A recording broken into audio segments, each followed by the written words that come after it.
मैं आपको सुनाने जा रही हूँ मेरे द्वारा लिखी गई कहानी अपार्टमेंट पार्ट 3। अब तक आपने सुना उर्वी और सानवी बेस्ट फ्रेंड हैं जो कि एक ही अपार्टमेंट में एक साथ रहते हैं। सानवी को अपनी बहन की शादी में महीने भर के लिए अपने गांव जाना पड़ रहा है। इस बात से उर्वी बहुत उदास है क्योंकि उर्वी के पास एक ही तो फ्रेंड है जो कि सानवी है। उसके ऊपर से ठीक उसके सामने आया हुआ किराएदार वेदांत। सानवी और वेदांत की इतनी जल्दी दोस्ती उर्वी को नहीं पसंद आई।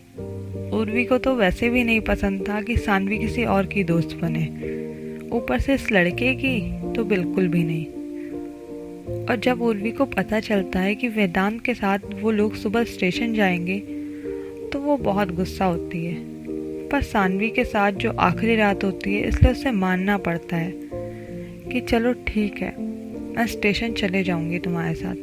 अब आगे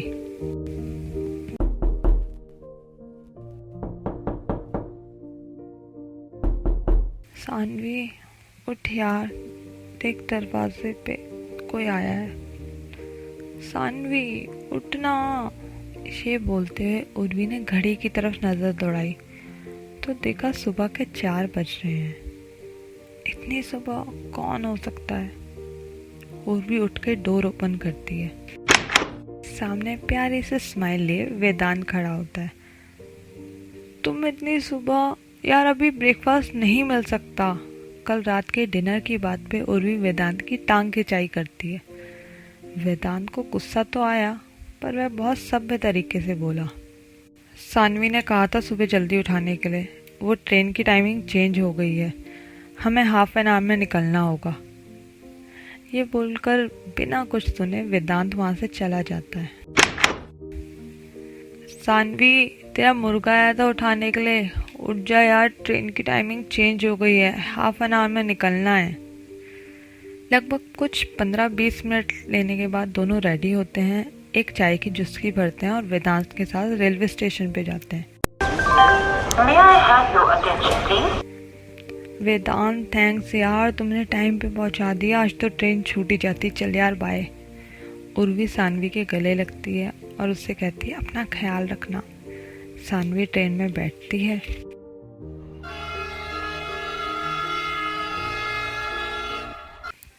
और देखते ही देखते कुछ ही पलों में ट्रेन दूर और दूर चली जाती है।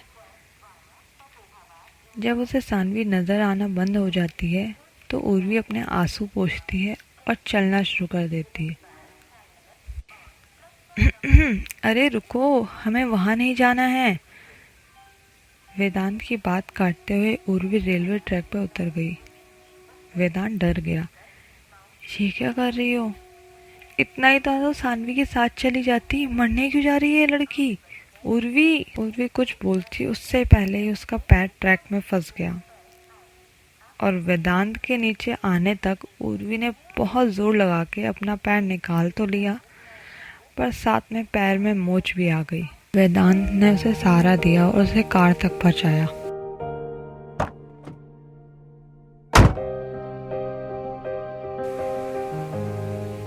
अब उर्वी को गुस्सा तो आ रहा था पर उसे दर्द इतना था कि वो वेदांत को कुछ कह ही नहीं पा रही थी।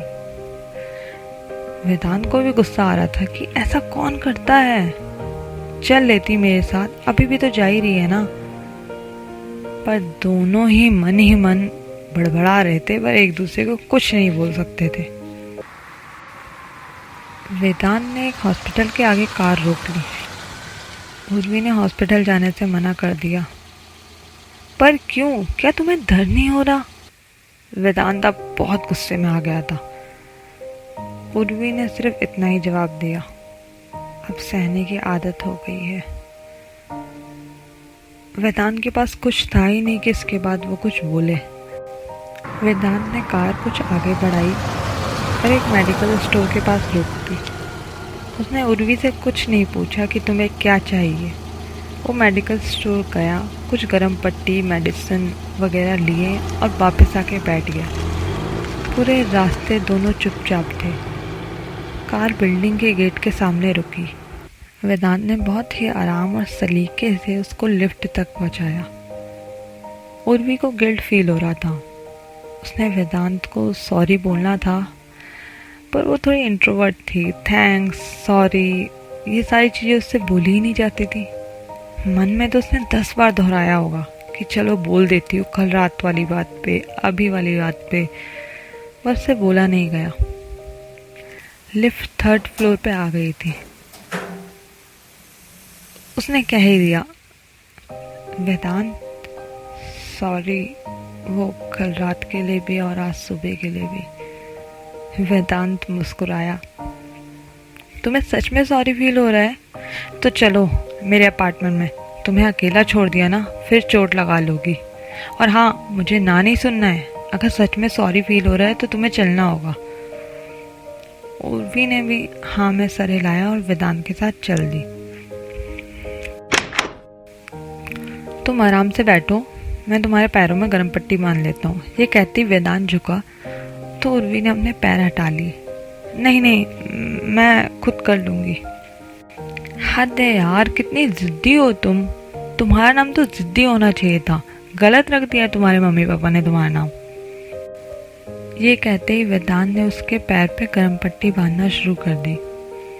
वो कहना तो चाहती थी पर कुछ बोल नहीं पा रही थी। ये जो किसी के छूने के एहसास से वो दूर भागती थी, आज उसे वो एहसास बुरा नहीं लगा। बस उसका मन फिर से पुराने दिनों की याद में चले गया। क्या उसने भी मुझे ऐसे ही छुआ था? नहीं, उसके छूने का एहसास बहुत बुरा था, जो कि याद करते हुए भी मेरा दिल कांपता है। उर्वी इन्हीं ख्यालों में कहीं गुम सी हो गई। वेदांत की आवाज़ उसे अपने भूतकाल से भविष्य में ले आई। लो जी, बंद गई पट्टी, अब मैं हमारे लिए कुछ खाने के लिए बना देता हूँ।